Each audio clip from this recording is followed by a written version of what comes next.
Good morning. It's freezing. Is it freezing there?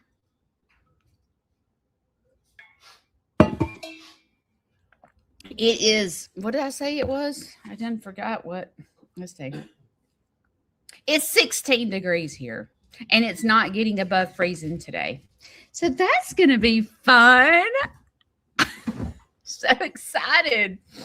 And then tomorrow, it doesn't get above freezing until like 12 o'clock. So we're going a day and a half with freezing temperature. Welcome to my life. Get a farm, it'll be fun. In Alabama, in Coleman, in North Alabama, I don't know about anybody else, but everything is closed down because of the temperatures. So all the businesses are closed, all the grocery stores are closed. I'm sure their gas stations are open, but all the schools are closed. Everything. Shane's home from work today. Everything's just shut down because in the South, we don't deal with this. And so we don't have, like the equip to drive in it. We don't have snow tires and things like that. Are you outside? I guess he is. My alarm just went off. Oh, yeah, he's in the front yard.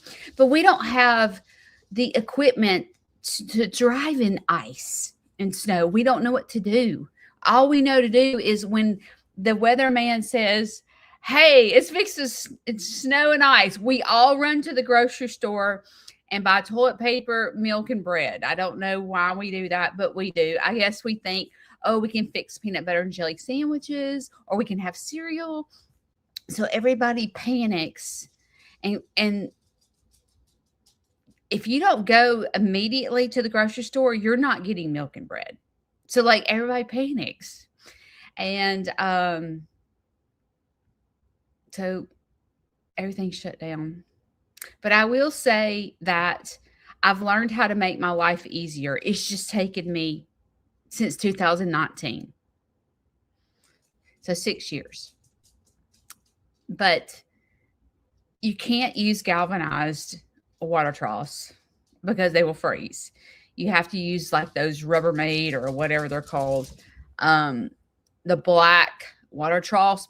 Then there's a maybe like this much layer of ice on the top, but you can get a hammer and hammer it, and there's water underneath. Where a galvanized will freeze all the way through. Same with chicken waters. It's like, if you remember last year, first of all, I have like, I don't know, 10 chicken coops. 1, 2, 3, 4, 5, 6, 7, 8. Yeah, I have 10. I have 10 chicken coops. Okay. So last year, I took all the waters inside and filled them up and then carried them all the way to the farm every single morning that it froze. So if we had a couple of days of freezing, it was a nightmare. But keep in mind, those weigh 40 pounds a piece. Okay? So it isn't light, and it's hard on Judy.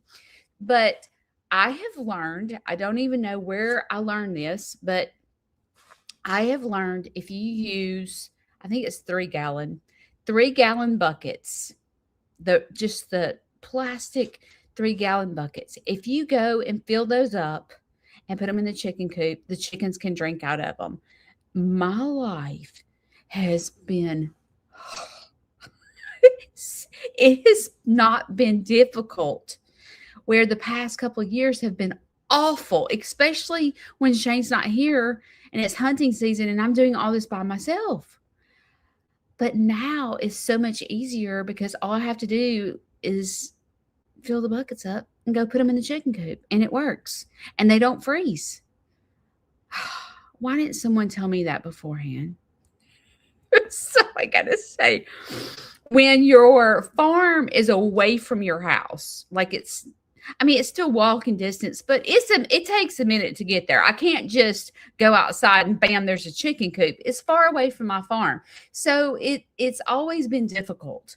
And I really feel like, wow, I have figured out how to handle the winter. Um, I've also learned that in the beginning I was using hay to keep the animals warm, and I have realized that straw is cheaper and straw keeps them warm. So I've learned to do that. I've learned to put straw in the barn. And um, again, in each barn stall is the black Rubbermaid water troughs. Just the top layer gets ice, hit it with a hammer, you're good. So I have learned a lot over the past couple of years on how to take care of my animals during these winter storms because, like I said, we don't know how to act. You know, I'm sure people up north laugh at us because they're like, you know, if I showed a picture of what, I think I have one. Oh, I have a video. I have a video of what it looks like outside. And people up north that are used to getting like 12 inches of snow, they're probably like, what? That doesn't look very bad. You should see what, I don't know if you can see. But see, people up north would look at that and go, are you kidding me right now? Like they've shut down the whole community for that. Because we don't know how to act. We just don't. I do need to get a couple of shout outs. A lot of times I've talked about this in the past, but it's difficult to be a creator because you measure your self-worth by how many views you have. It's terrible. And even though, like, I'll just talk about the channels in Alabama. I can't speak, but like the channels in Alabama, we do look at each other's views. And we're like, oh man, they're beating me. I mean, we are competitive. You don't mean to be. And we do cheer each other on. But you can't help but to compare yourself to other people. It just kind of like it just kind of comes with the job. Let's just say we call this a job because it is a job. Yesterday, no, Saturday. Crap, Saturday. I was trying to film. It was pouring down raining, freezing cold. I'm trying to show people what it's like to be a farmer, and I'm trying to film a YouTube video because as a content creator, you know, my videos come out on Tuesday, Thursday, and Saturday. Well, one missed video, my animals are not going to eat. So it is a job to me. I depend on social media for my income when it comes to my animals during the winter because yes, I work. I am open to the public. I do field trips. I go into libraries, but none of that happens during the winter. So the only way I can survive is through social media. So where people say, oh, Judy, don't film just for me. I have to. It's part of my job. It's kind of like if you have a job that you go to every day and people go, oh, it's snowing outside, don't come to work. You're like, I got to pay the bills. I have to go to work. It's the same thing with me being a content creator. It doesn't feel, most people that are not content creators don't quite understand that because they don't look at it as a job. You shouldn't depend on this for income, Judy. It is a job. It is. But there's a lot of benefits that come with being a content creator because as you grow, you build a following and you become friends with your followers. Well, same thing in a job. when you go to work and you spend time with people at work, you become best friends with other people that work there.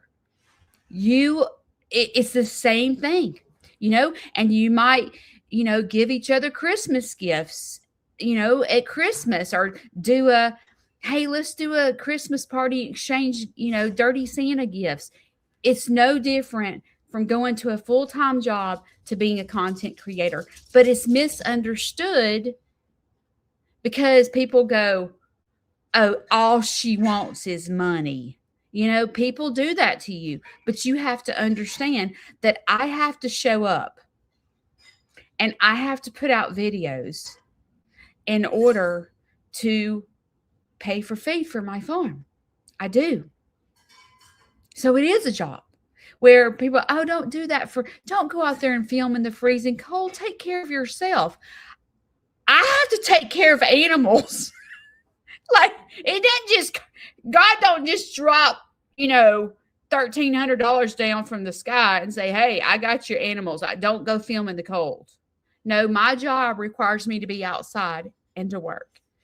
And it's like that. And it doesn't seem to be that way, but it is a job. And what happens is you look at your videos and you're like, no one cares. No one watches me. Like, because it's like 1 minute you'll have 4,000 views and you're like, wow, I have 4,000 views on that video. And then the next video you have 500 and you're like, what happened? Why do I have 4,000 on this one, but the next video I have 500? What happened? And then you realize, oh yeah, I forgot. It's all about the thumbnail. It's about the picture. They won't watch the video unless you have this like drastic thing happen in your farm. And you're like, life doesn't work that way. And when I talk about it, people like, oh no, I don't like clickbait. I don't. I won't follow people with clickbait. And you're like, you don't understand. That is how YouTube works. And it's not that it's not, I mean, things really do happen in the video that cause a thumbnail. So it's really not clickbait, but it's a job. It's marketing. We have to market ourselves. And if I put a picture of me and Leroy kissing and I say, I don't remember what I said. If I do a feel-good video and it's me training Leroy and it says, wish me luck, that video right there. Look, I have 600 views on that video. And it's like, nobody wants to see a thumbnail of me training an animal. That's a feel-good video. And it's crazy because people that watch it love it.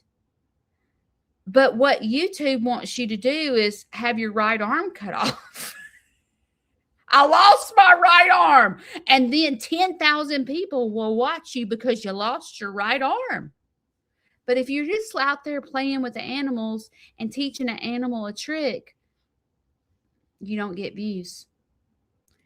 It's like you've got to learn to market yourself to pay for your farm, because it doesn't work that way. And a lot of people are like, oh no, Judy, I love those videos of you playing with the animals. Those are my favorite videos. Well, unfortunately, that's not what YouTube likes. They like for you to have a gun out there shooting a coyote and go, we are going to protect our farm. And then 10,000 people will show up out of the woodworks to say, oh, did an animal get ate by a coyote? Did you see at Sneed's farmhouse? Did you see what that coyote did to her animal? And then people watch. But if you sit out there and love on your animals and have peace, no one watches. It's so difficult being a creator. But let me tell you what has happened to me in the past 24 hours. Where you sit here and you you know, go look at your friends and they've got 22,000 views and you're like, I don't even have 600. Like, what the heck? And you reach out to other channels and you're like, wow, my channel's not doing good. And the bigger channels go, well, YouTube's not for everyone. Not everyone is a success at YouTube. And you're like, well, should I just quit? Should I just give up? And then this weekend, I have had to deal with the winter storm. And I look down and I have a sweatshirt on that a backup dancer gave me. And I have a necklace on that a backup dancer gave me. And then I've got ice cleats on that a backup dancer gave me. And then I have gloves on that a backup dancer gave me. And then I have these that have saved my life during the winter storm. These are expensive. I had a backup dancer that gave that to me. And I'm like, I am so loved.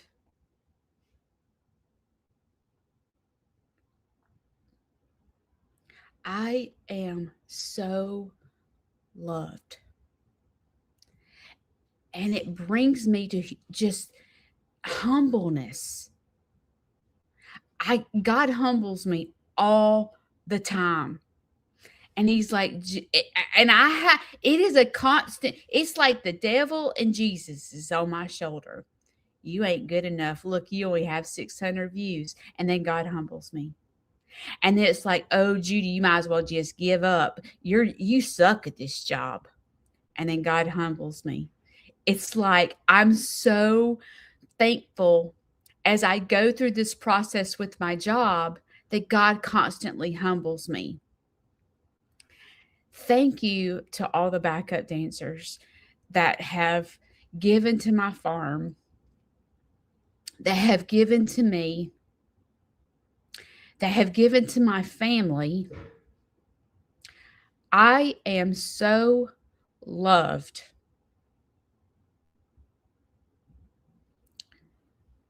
I am so loved. I'm frozen.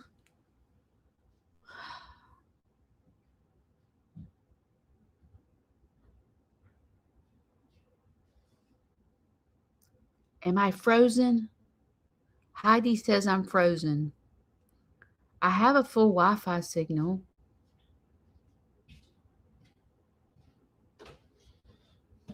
Oh, okay. Yes. I'm just like, I think the backup dancers love me more than that thing.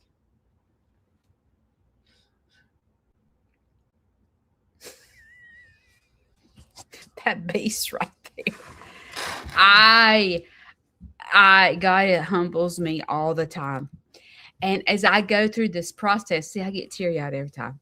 As I go through this process of this job that I have, it's kind of a weird job because it's a job with a lot of emotions. Because when you go, let's just say you're a teacher. See, that's why I don't like to go live. He has backup words. Let's say you're a teacher and you go to work. I mean, you might say, I've got some great coworkers. You might say that. But like your coworkers are not gonna, they may give you a necklace or a sweatshirt, but like it's different. It's like, I mean, I have been in the workforce my whole entire life, and I've never just gone to work and felt loved. Most of the time, if I go to, like when I was in the workforce, I would go to work and my coworkers would get on my nerves, or I would like, I hate this job.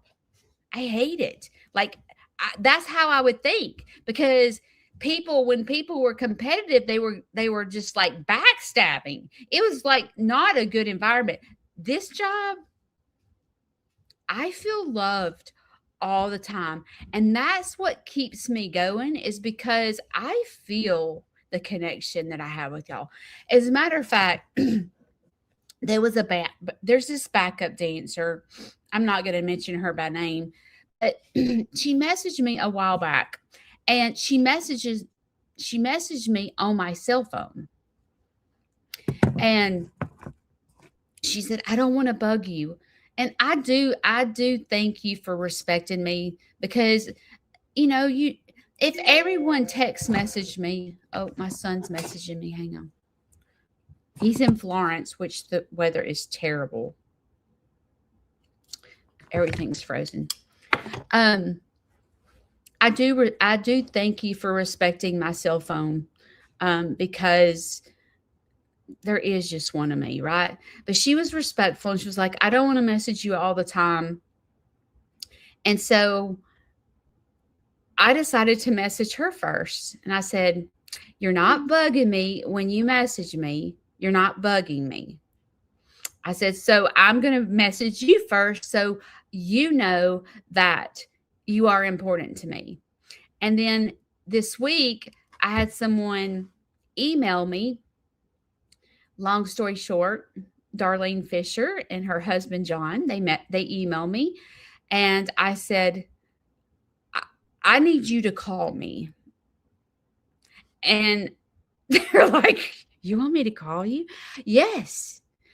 And I got them to call me because to make a long story short, they were trying to give another creator a gift through me. They were trying to give another creator baby chicks from me, because this other creator wanted chicks, and they knew that I had a flock of chickens that this other creator wanted.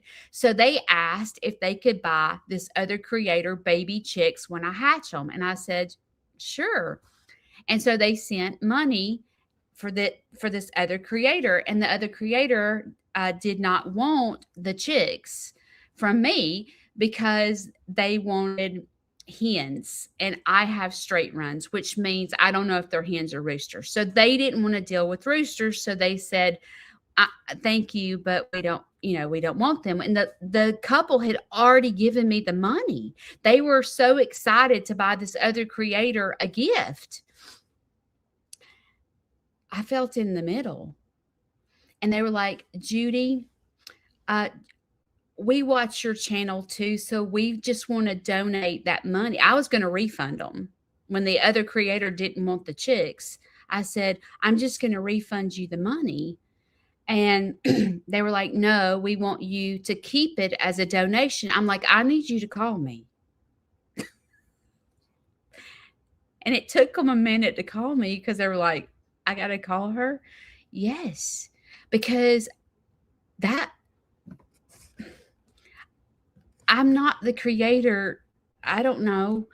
If you're donating to my farm and you're watching my content and you're trying to help build me and help cheer me on, I'm going to talk to you. I just feel like it's rude to email back, "Thank you."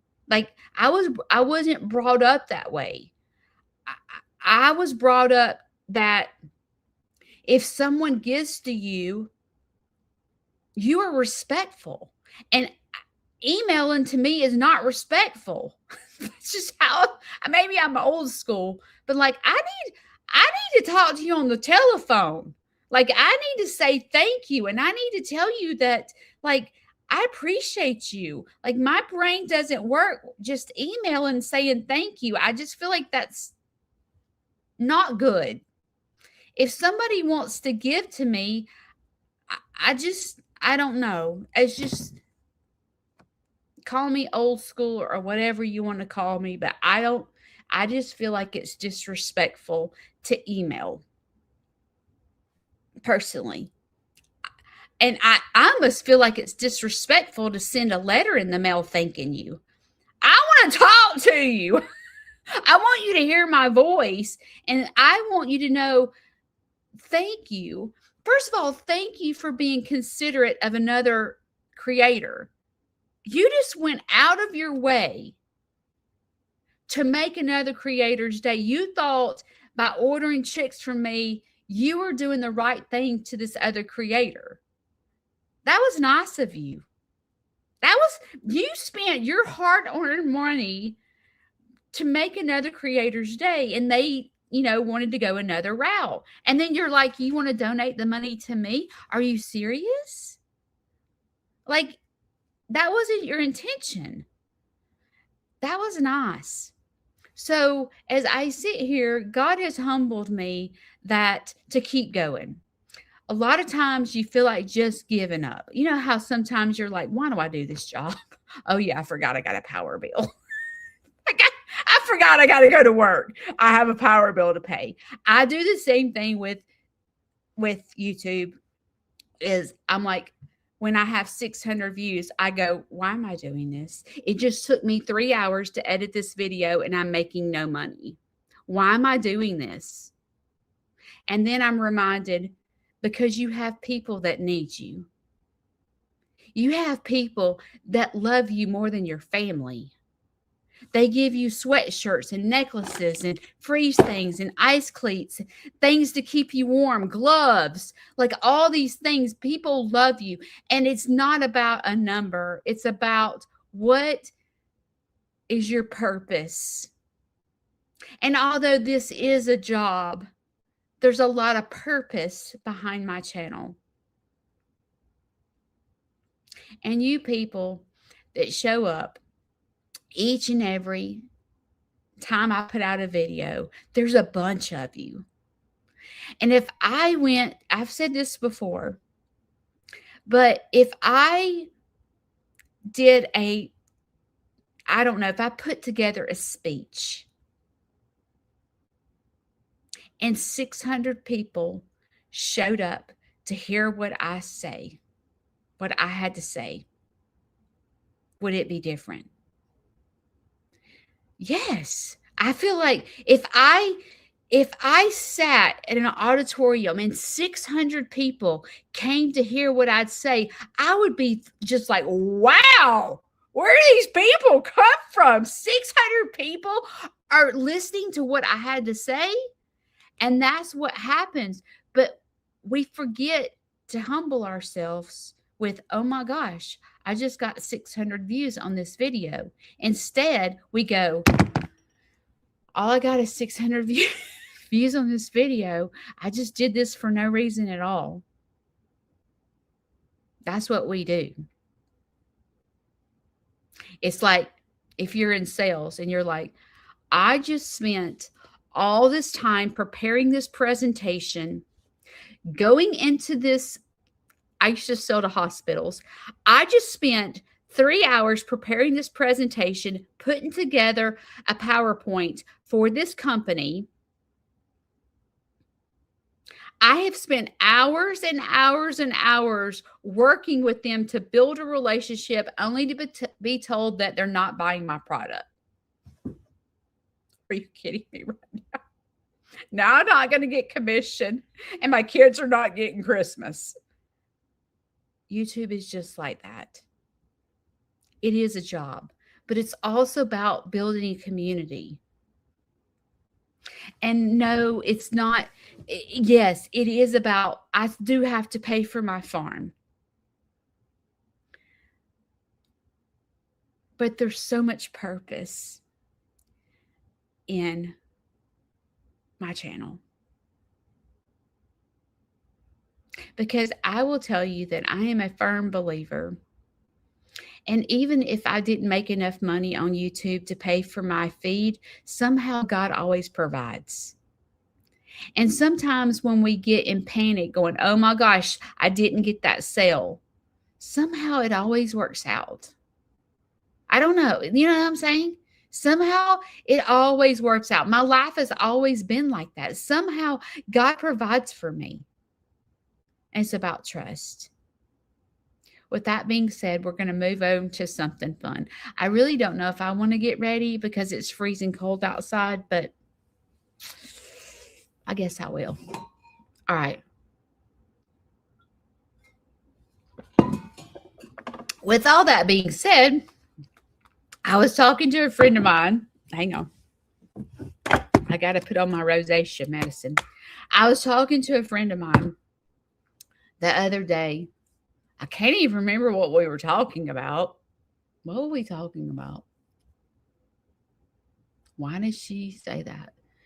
I don't remember what we were talking about because I have brain fog from menopause. But we were having a conversation and she was talking about going to the movies. No, going to the mall. I'm sorry. I'm still having a brain. She's talking about, I think she was talking about being stoved up in our house because of the weather. And she was talking about how much fun, like if I could just go to the mall. And it just like, when she said that, I was like, I had like flashbacks of childhood. So I think most of us here are my age and older.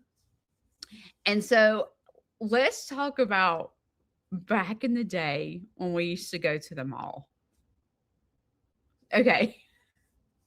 I want to say, I hope I have my dates right, but I think I was in middle school when we first started going to the mall. Do you remember when your parents used to drop you off at the mall and like they weren't worried about people getting you? Like you just like hung it, like you and your friends went and hung out at the mall, and none of us ever had any money. Like we didn't go shopping, right? But usually mom would give us enough money to buy, like there was fast food restaurants in the mall, so mom would give us enough money to get supper, and we just hung out at the mall and had an absolute ball. I mean, every weekend mom just pulled up to the mall and dropped you off, and you'd go out with your friends. And there was a movie theater inside the mall. And so sometimes if mom had a, maybe she made her sale that that month and got a little bonus, we got to go to the movies. So like she would drop us off at the mall, and then we would eat most of the time, I can't remember where we ate. I do remember when Chick-fil-A first came out. Like, isn't that crazy that I remember when Chick-fil-A first came out? But there was a Chick-fil-A because my best friend worked at the Chick-fil-A in the mall. And I remember mom giving us money, and we would eat at Chick-fil-A, and she would get off work, and then we would go we did go browse through the stores, but we didn't have any money to buy anything. You know what I'm saying? I mean, you didn't go to the mall to buy clothes. Unless you were with your mama, and then mama bought you clothes. But most of the time, you just went to hang out with friends. And then if mama made the sale, you got to go to the movies. And that was so much fun. Oh my gosh. So much fun. Well, I want to say I wasn't driving yet. So I was in high school. So probably when I was like a freshman or a sophomore, not driving yet, it got to the point where mom was going, "You're not going to the mall. It's not safe. You're not going to the mall by yourself. I'm not dropping you off." And I'm like, I've been dropped off the mall for the past 4 years, and all of a sudden it's not safe anymore. Like I remember as a teenager being so frustrated because mom wouldn't let us go to the mall by ourselves anymore. And I'm like, where are we going to go? This is no fun. And we weren't old enough to drive yet. So like we couldn't go cruising or anything like that. But it got to be where the malls were unsafe. Why were they unsafe? All I remember was people I just remember like going there, and there were people smoking cigarettes. I'm sure they were doing more than that. I just didn't understand, but I'm sure there must have been like drugs involved. I just wasn't old enough to understand people did drugs back then, really, because I wasn't around it.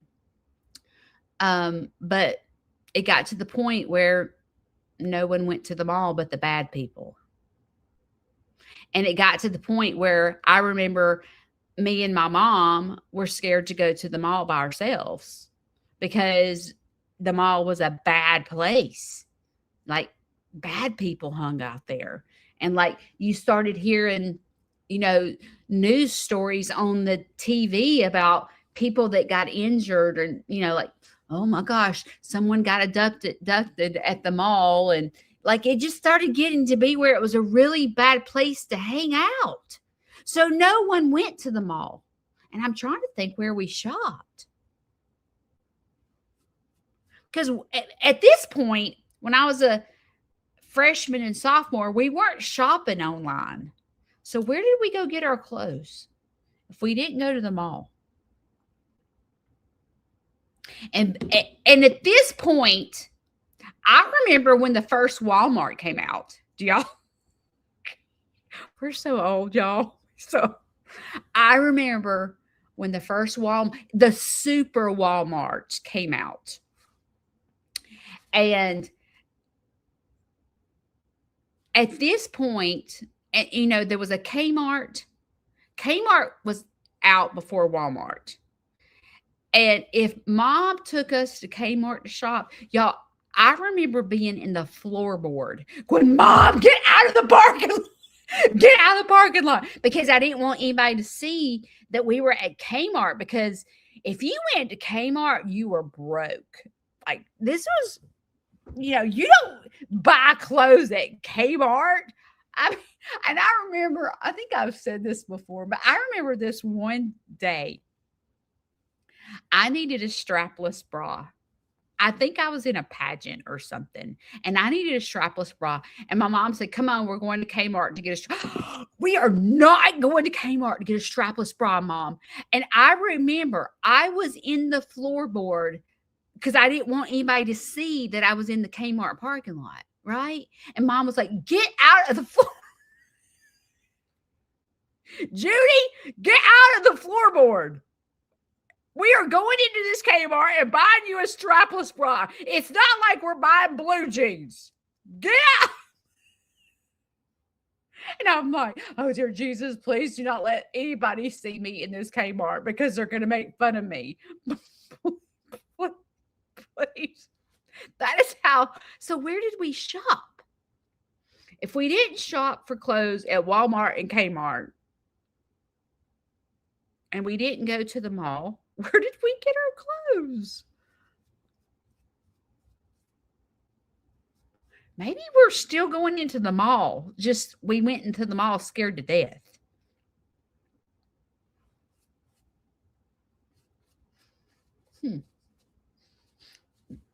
I don't know where we bought them.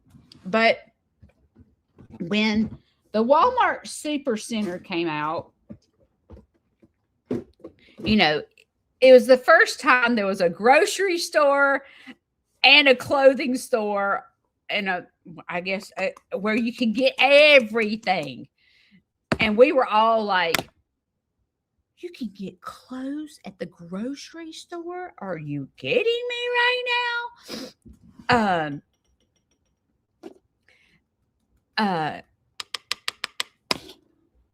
But at first, I remember like you had to protect your, you know, like people were like, you're buying clothes in the Walmart. But then all of a sudden it started getting cool. Like it was okay you didn't get made fun of if you went to Walmart.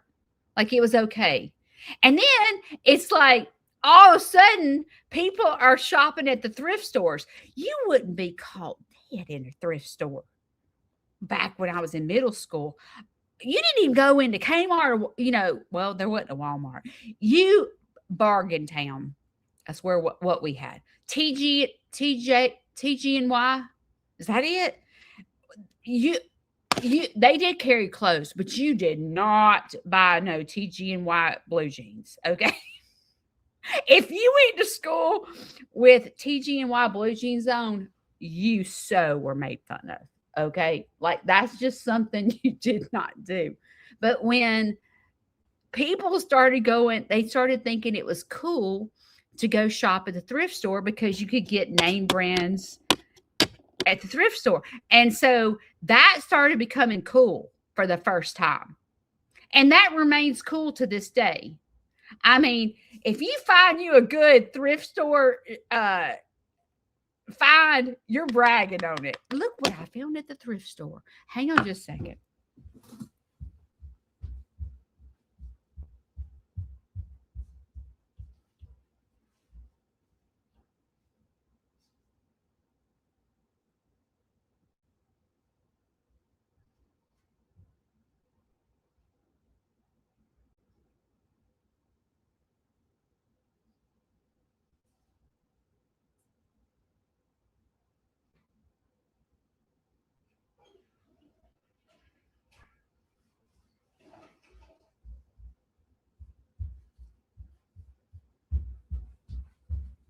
Sorry. But if you find you something at the thrift store, people are like, you found that at the thrift store? Are you kidding me right now?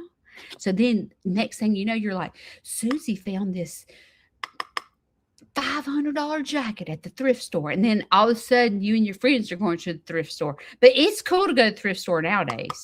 But back in the day, you would not be caught dead in the thrift store. Well, I sit here and I think about, what are we doing today? Like, what's happening today? And, you know, when COVID hit, we learned how to shop online. Now, shopping online was still sort of popular before COVID, but when COVID hit, we were shopping for groceries online, you know, like that's what we did. And do you remember back in the day when the only thing they would deliver is a pizza?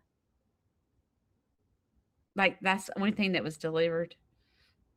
And like I remember when I was young, if we got a pizza delivered, that was a fun. You know, it was going to be a movie night and pizza.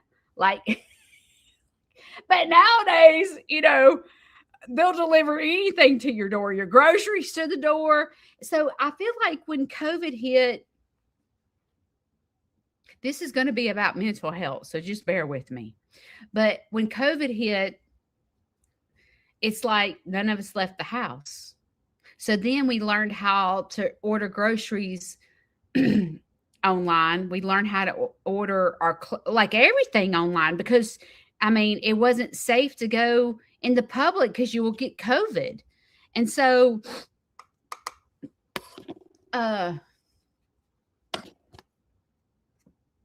that's where I think for me, I'm going to speak on me. I started becoming an introvert. My personality, I've always had a big personality. I've always been the life of the party. I was the funny girl. You know, people liked me being around because I made them laugh. And hang on. I was just the life of the party. Judy's the fun girl. You know, I told you, I was the girl in high school when you got of age where you could go to a bar. I'd go to the bar. I was all out about, I'd be on the bar dancing, getting down, sober, not drinking a lick. Everybody else had to be drunk to get up on the bar. Not Judy. I sober can be up there dancing. Like that's how my personality was. I wasn't afraid of anything ever. You want, like, I'll try it, you know, like I don't have to be drunk to do something crazy. If I drank, I went to sleep. My personality was the complete opposite. So like, it was no fun to me to drink because I just went to sleep, but I was a blast. You put me in a dance hall. I was out there doing the kickworm, you know, like that was me. I was out there break dancing where the crowd was around me. and not drinking anything. But I suddenly became an introvert. And I was thinking in my head, how did that happen? How did I become homebound? I never leave my house. If I leave my house, it's to go get some lunch because I do like to eat out. I'm all about eating out. That's my favorite thing to do. And I don't mean eat out in a restaurant. I like I like to eat like I like to go during lunch. It's like my treat to myself, to go, and I don't get out of the car. I eat in my car. And I eat like I'm not eating just fast food. Like, I'm the type of girl that goes to Cracker Barrel and pulls, because nowadays, you don't even have to go in the restaurant. You can order online. You can order through your app and pull up and they bring it to your car. Oh, I'm all about that. I don't want to get out of the car. I'm an introvert. I don't want to be around people. I have found, I don't know why, and I haven't figured this out. I have a hard time having a long conversation with someone in person. I want the conversation to end and I want to escape. That is not me. It's just, I don't like long conversation. I do not want to talk on the telephone. If you're the friend that wants to talk to me on the phone, oh no, it's going to be bad. I do not. I will message, like voice message all day long. I'm the best voice messenger ever. I'm not that great of a text messenger. If you want to text me and have a conversation, we're in trouble. But if you're the type that sends me a voice text, like through Messenger or your cell phone, I will talk to you. I will talk to you every day, all day long. Because I'm usually busy and I can't like text message because I'm wrestling goats or something. And it's like, I'm not a good texter, and I'm not a good, like, can you imagine? Here I am at the farm trying to do this, doing farm chores. It don't work. It don't work. I can't talk on the phone. Like, if you're calling me and want to have a long conversation, oh my gosh, I am not good at that. I am not good at just sitting and having a long conversation with someone. I can't do it. I'm miserable and I don't know why. And I can't figure out, like, where did this come from? This is not my personality. Why can't I sit around people and talk? If a group of people said, let's all go to dinner, I can't do it. And that's not been my personality my whole life. And I'm like, where did this come from? Why is the life of the party now can't leave her house?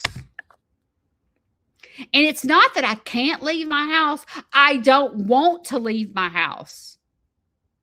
Why? And I'm going back to the mall. I feel like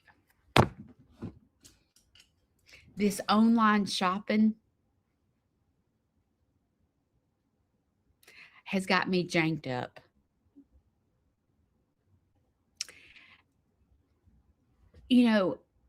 There's no malls anymore. I don't know. Maybe there's a mall where you are.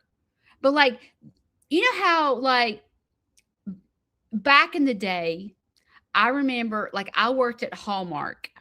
That was my first job. I worked at the card store, like Hallmark. And I worked there for a long time as a teenager.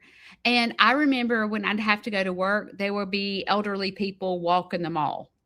That's what they did because it was indoors.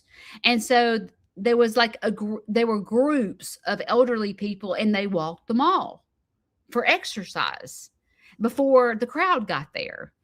And all that's gone. Like you can't go inside a mall. Like most of the malls are like a strip mall where you're outside and go store to store. There's not a place around here because all the malls are now shut down because what happened was a mall started becoming an unsafe place. That's where the bad people hung out.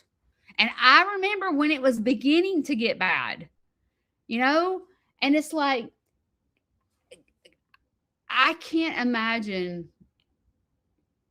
what it would be like to go into a mall and go shopping like old times. Like, I sort of miss that. I miss going to the mall. And now I sit here and think, you know, now it's getting to the point of like you don't go into restaurants anymore. You do DoorDash. I mean, right now, I can go order Outback Steakhouse and have it delivered to my house. Where before, all you did was order a pizza and get it delivered to the house. But now I can order a Tractor Supply feeder. If I needed a chicken feeder, I can go to DoorDash and order a chicken feeder and have them deliver it to my house. And it's caused me to be an introvert. And it's caused me to not want to be around people. I'd rather just order it to my house.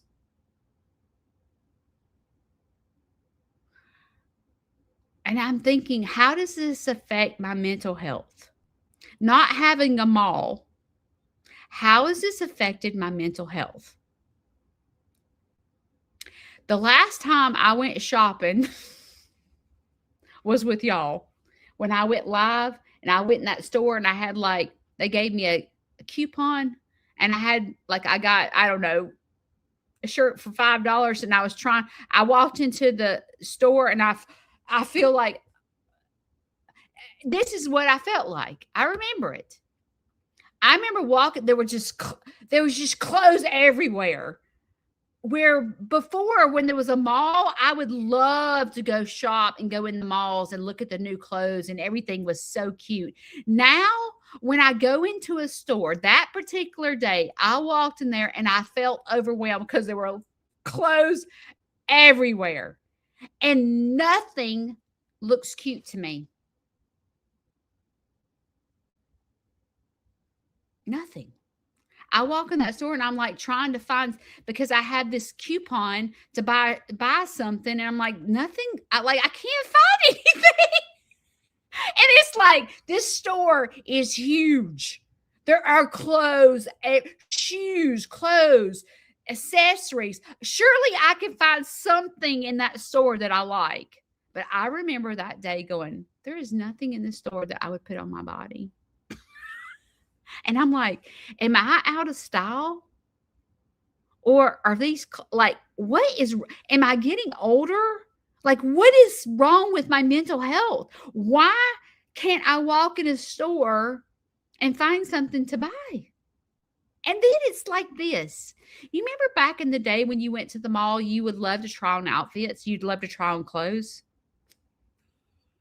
Listen, I am not trying on anything in a department store. I would rather buy it, bring it home, try it on, and then take it back. What's wrong with me? Why can't I go and try on clothes at a store to see if they're cute on me? What is wrong with my mental health?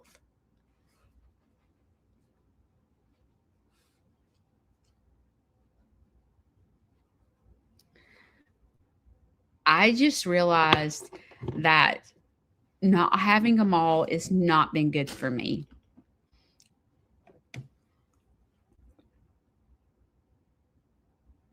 And I sit here and, I'm very frustrated with Larry. Larry's my stepdad that used to live with me. He's now in a nursing home. I feel so frustrated at him. Get your A out of the bed and go socialize. Quit laying in the bed 24/7 when you are a walking person. You are going downhill so fast because you won't get your out of the bed. There are dogs out here to play with. There are wonderful people out here to talk to. Everyone is super nice. Your nursing home is super clean. I have you in the top nursing home. Get out of the bed. And then I look at myself and go, wow, Judy, you're the same way. I ain't laying in the bed, but I won't get out. I hate going shopping. I hate it. I hate it. I can't find anything I like. But I don't know.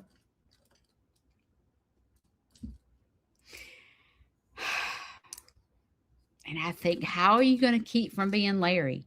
When you go to the nursing home, how are you going to not sit in the bed? If you can't even socialize with people in your 50s, how are you going to socialize with people in your 70s? Like this ain't going good, Judy. You're gonna grow up and be Larry. I can't even have a conversation with anybody at my house. What am I going to do? Does that come with age? Is that normal? Like, am I experiencing what it's like to get normal and you just become an introvert when you get older? You don't want to be outside because it's cold. Like what is this all about? Why is the girl that could dance on the bar sober now not even wanting to go inside a store?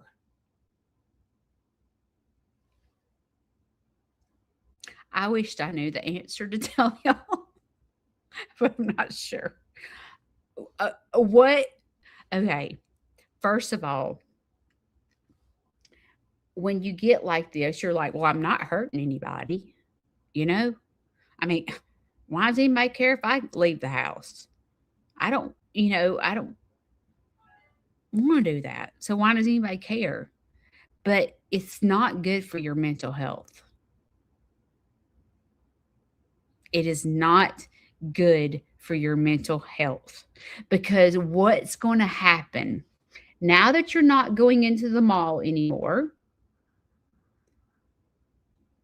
and now that you're doing DoorDash and you're not even going into the Chick-fil-A to get a Chick-fil-A sandwich, what is it doing to your mental health? You're becoming an introvert. That is not good for your mental health.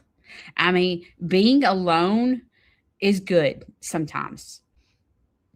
When I need a moment to gather my thoughts, being alone is good.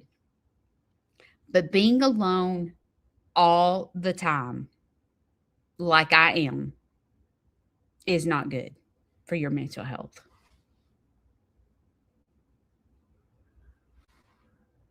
So how do we fix that?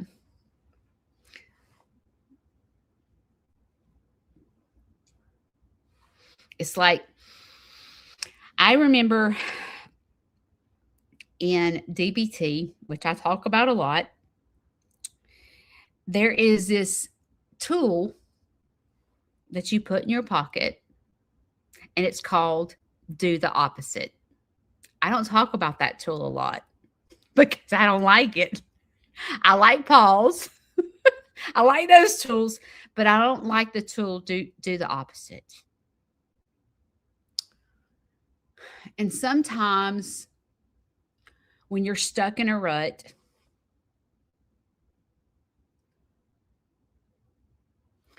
and you're having a hard time forcing yourself to do something, like, okay, I have sat on this couch for a week. It's cold outside. I can't get outside. I can't do anything. So this is not good for my mental health because I'm about to go crazy. I can't leave the house. It's freezing. I have 45 shirts on. Like I can't even move to do anything because I have so many clothes on. So what do I need to do to take care of my mental health? And a tool is do the opposite. Believe it or not, that sounds difficult. Do the opposite. I don't want to do the opposite. I'm not strong like you, Judy. I can't do the opposite. But when you put the tool, do the opposite in your pocket and you pull it out and go, okay, I've sat on this couch for a week now. I need to do the opposite. When you pull that tool out of your pocket, believe it or not, when you pull the tool out of your pocket, it will give you the strength to do the opposite because it's done it to me. Believe it or not, when you stick that tool in your pocket and you're like, well, what do I need? I am sideways. Like this weather is got me sideways. And what is this? What am I putting in my eye? And oh, that's Lord, I'm putting a brow on my eye because I can't see. What is this? When you pull the tool, do the opposite out of your pocket. So, in other words, you've sat on the couch for a week. And you're like, I need to get off this couch, but I can't bring myself to do it. I don't want to be around people. I don't want to go into, I don't know, Walmart. I don't want to do anything. I just want to order groceries, order me a box of cereal and be done with it. When you pull the tool, do the opposite. Believe it or not, it will give you the strength to do just that. And you're like, okay, today, the tool that I'm pulling out of my pocket is to do the opposite. So today I'm going to Walmart. I don't know how I'm fixed to get the strength to do it, but when you pull the tool out of your pocket, when I pull the tool out of my pocket, and I'm like, today I don't feel like doing anything. So today I don't feel like doing anything. So today I'm cleaning out the closet. It makes me laugh because I've pulled the tool, do the opposite out of my pocket. And I don't know, it gives me the strength to do it.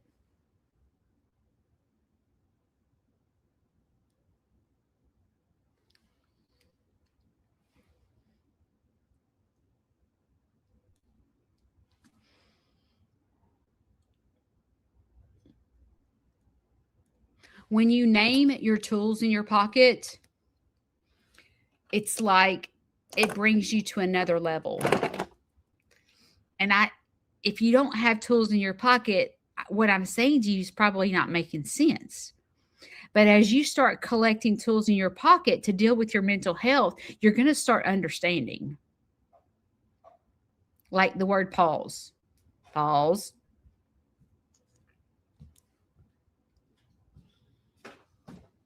It'll start making sense to you. How long is this griping session? So, do the opposite. It's the tool that I'm giving you today to put in your pocket as you go through, I don't know, trying to get yourself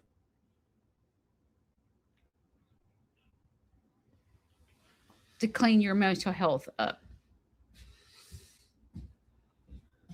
Shane, did you hang out at the malls? I did. Were you I bet you were the kid smoking cigarettes. Lord, no. No, you were the kid in fist fights. I never smoked. Don't go around him. He'll fight you. A day in my life. Were you the one that was getting in fights at the mall? I have. I knew it. But I didn't It ain't like I instigated it. I was just there backing my buddy up.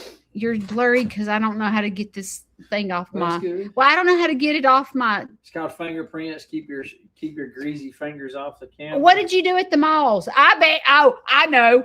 I bet I know what you're doing. You're trying to get girls in the bathroom to make out with them. No, that was in the movie theater. Oh, you're kissing girls in the movie theater. Lord, we were fighting in the bathrooms. You remember when you used to say, "Did you go to first base, second base, or third base?" I went to first base with her. I went to first. I wonder if we said that to a kid right now. Did you go to first base or second base? They think they had to run around the daggum baseball field. Did y'all say that? Did you go to first base or second base? Wait a minute. You went to second base? He is like Girl! Oh my God. and you was the hoe. Oh, if you went to third base, Oh, you definitely had oh, hoes you up were your a first hoe base. bag. Oh yeah, we hung You out were with getting them. married if you went to third base. No, every boy in the school wanted to try and go out. And if a boy heard that a girl went to third base, Oh, don't like chicken. oh, it was on like a chicken bone. Every guy wanted to date her. That's how it was when we were kids. Nowadays, they hit a home run. Remember it was called a home run? Nowadays, Skip bases. they skip. They go straight to the home run. They ain't figured out how to run around the plate. It's awful. It's awful.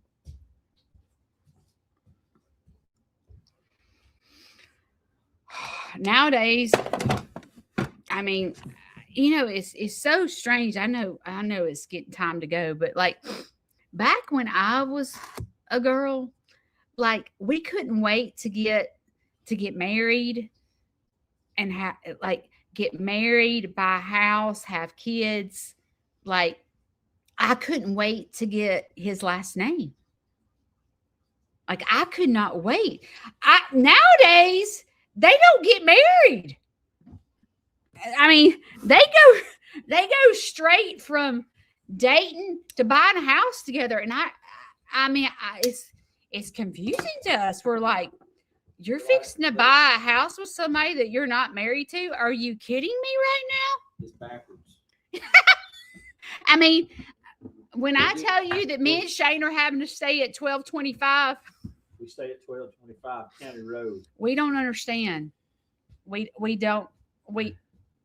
Shane and I, we talk smack behind their backs. We don't understand. We don't understand. I don't understand. It's like It's snow flurry. it's snowing. Oh my gosh, it's snowing. It's like I don't understand. And I mean, kids nowadays, the girls don't care about getting the boy's last name.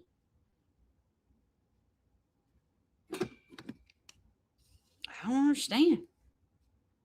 We weren't like that. I could not wait to change my last name. That was the most exciting thing to me, is to, get the last name and then buy a house together and then have the baby. And now it's like date, buy a house, have a baby, and never get married. But in my head, I'm like, well, I guess they don't have to worry about going through a divorce. You realize how hard it is to put Water Girl in a regular size mailbox? I'd be wanting to change my name too. You see how long that son of a gun is? That son of a gun eats up the whole alphabet. But it's confusing to people my age. Very confusing. Take care of your mental health. If you were the girl that went to the mall and you can't go to the mall anymore or can't get out of the house, me too. So the tool that you have in your pocket today is to do the opposite. I promise you, trust me. If you will put that tool in your pocket, I promise you that tool gives you strength. I promise you. So sitting it out is not putting that tool in your pocket. It's continuing to do the same things that absorb your mental health that cause you to be depressed. The tool that you put in your pocket is do the opposite. I don't feel like cleaning out the closet today, so I'm going to do the opposite. You will laugh. You'll start getting chuckled as you put this tool in your pocket. Today, I do not feel like cooking supper, so I'm going to do the opposite, and I'm going to cook supper. Or today, I do not feel like going out to eat, so I'm going to do the opposite and go out to eat today. I promise you that you will laugh at yourself, but that tool will give you the strength to not be an introvert and to get out. I love you guys. I will see y'all Wednesday. Bye.